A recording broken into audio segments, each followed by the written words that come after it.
Karthik Balasubramanian, Karthik Consulting. I'm the president and CEO. We are a 10-year-old company. We are actually graduating out of the 8A program later on this year, but I'm happy to have turned 10 as a company, and we are a small business, but certainly looking forward to the next 10 years. For the last 10 years or so, the Navy has been our biggest customer. So we've had a very good relationship. We've been working with them for a long time, but we won a lot of these smaller awards.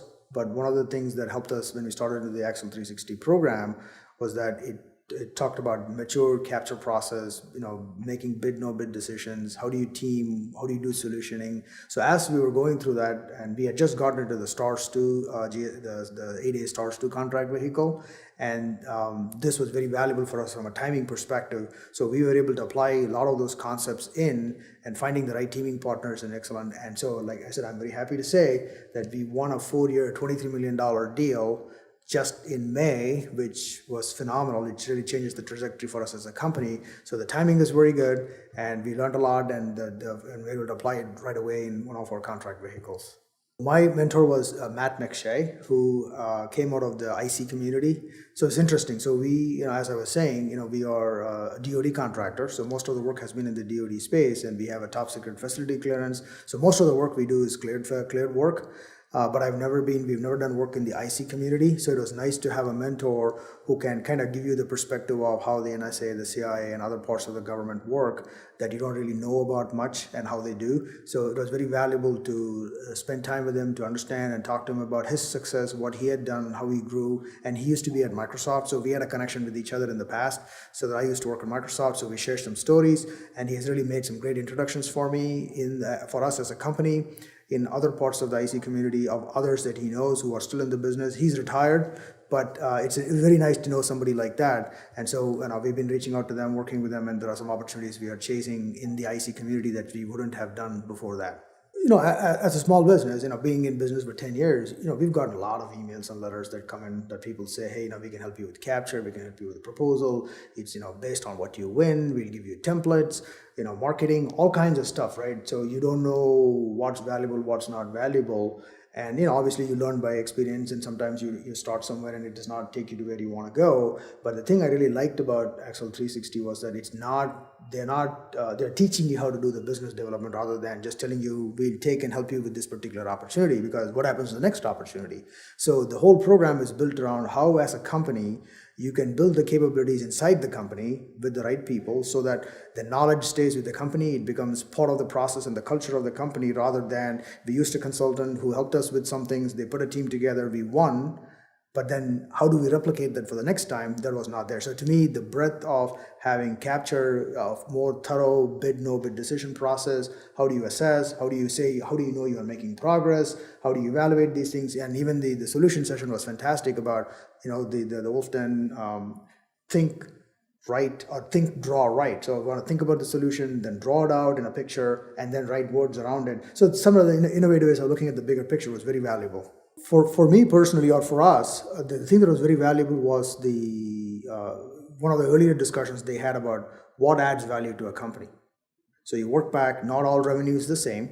So you could have a lot of revenue, but as a company, is that value add or not? So to know what adds value to the company is very useful, because once you know that, and Wolfden had a very nice metrics of what they had done from their experience to show that this is what creates value for a company, how the market gives value for certain things.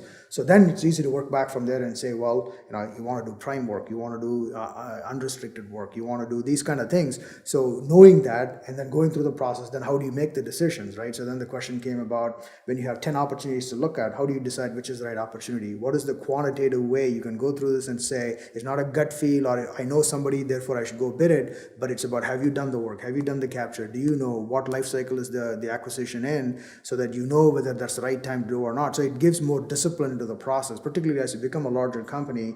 It cannot be because I knew somebody, therefore I'm going to go chase it. There has to be a methodical way, both for me as the owner of the company, when somebody comes and pitches me an idea, I say, we got to go after this, I need to know what I can ask them, right? How do I know, and how do my executives know that this is a mature opportunity, it's real, it's there? So that was very valuable about the go, no-go decisions. And after you make a go decision or even a no-go decision, sometimes things may change. So it's a very nice way. The 12 criteria, the scoring factor that Wolfton was talking about. So all of that is a very valuable thing as you start growing and maturing. That's a more methodic. So I thought that was very valuable to us as a company. Oh, Wolfton was phenomenal. I mean, Kevin and Barry was just, they kind of give you a 360-degree view. It's not about, not only, yes, you have to win deals and you have to go after it, but again, like I said earlier, the value of how does a company get valuated in the marketplace? And so the bringing in venture capitalists, bringing in, capital partners who have the, capital, and then the banks that came in. So it gives you a holistic view so that, like I said, we just went through this, right? We just won this large deal. Suddenly, you need a couple of $1 million line of credit because you got 50 people you have hired and you got to now made payroll, and it might be 90 days before you get paid. So it's about knowing the value of money, the value of time, and how do you make the right, and whether it's, and then even if you are trying to bring in other partners, equity vendors, what kind of relationship you want to give to them. So it's kind of understanding the whole picture to know that a business is more than just the revenue you bring in. It's about being able to sustain and grow. So I think Wolfton was phenomenal in terms of knowing how do I know the value of my company, how do I, the rules I can apply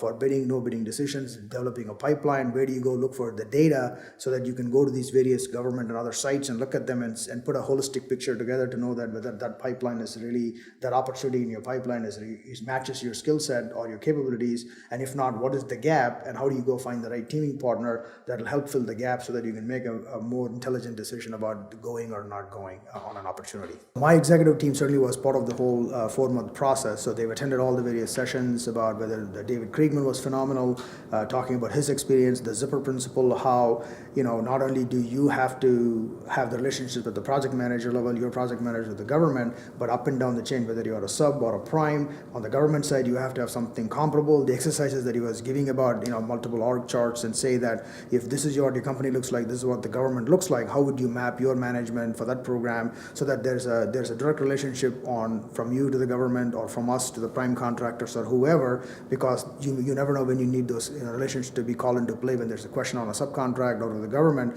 So these are the kind of nuances that you don't know when you're a small business, but understanding that you have to apply them and know them and align yourself with the government and the customer. So this way, you are there and there's somebody you can call when there's a problem who you got a relationship before, not when the problem is happening. So overall, I think so for my executives to hear that and to know how to do, and then David, another great session about account management, right? He said, what is the difference between managing the project and the operational aspect of it compared to an account management, and who are the right kind of people? Are they the BD salespeople from outside or staff working inside, and how is the difference? So those are all valuable things for us to know, particularly when you start having projects in multiple parts of the country where you cannot be there in person, or your senior executives cannot be there in person every day.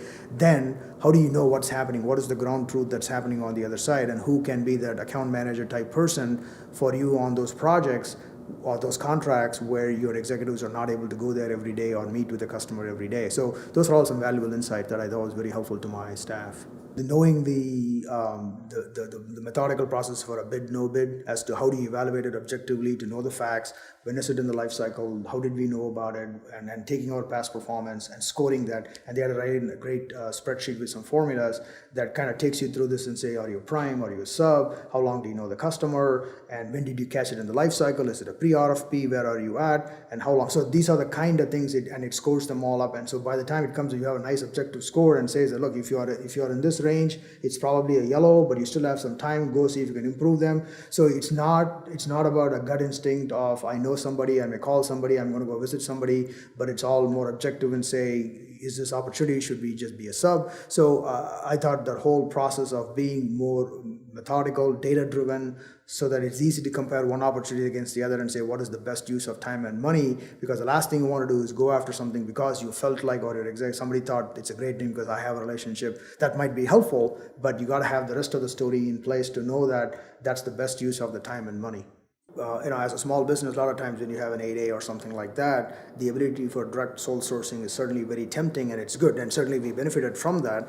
But at some point, that train is going to stop, right? That crutch is going to fall off. So the question is, Are you prepared? Are you a mature organization? Do you have the executives in place, the accounting principles, the money management principles, and all the players in place, the executive structure in place, so that when you get past that window, or whether it's 8A or even a small business, you are no longer a small business, you are now not a big fish in a small pond, you are now playing in the bigger field. So do you have the methodology? So to me, I think the idea, what they're doing is not just helping you with a particular opportunity, but building the capability and the expertise within the company through structured, very good working sessions with the experts from the industry. We had accounting people, we had lawyers, we had all kinds of people that came through the program to help us understand the various aspects of contracts, subcontracts, accounting, security, account management. So that I would say for anybody that wants to really mature and go to the next level and be a sustainable business, I would certainly recommend that the 4-month program, and bring your staff in. It's not just for the executives, bring in your project manager. There are certain sessions where it's meant for a larger audience, so that it's not, doesn't stay with the 1 or 2 people in the top of the company, but for the staff in there, bring them in and have them participate and hear these things and participate in the exercises. So we certainly was very useful to us.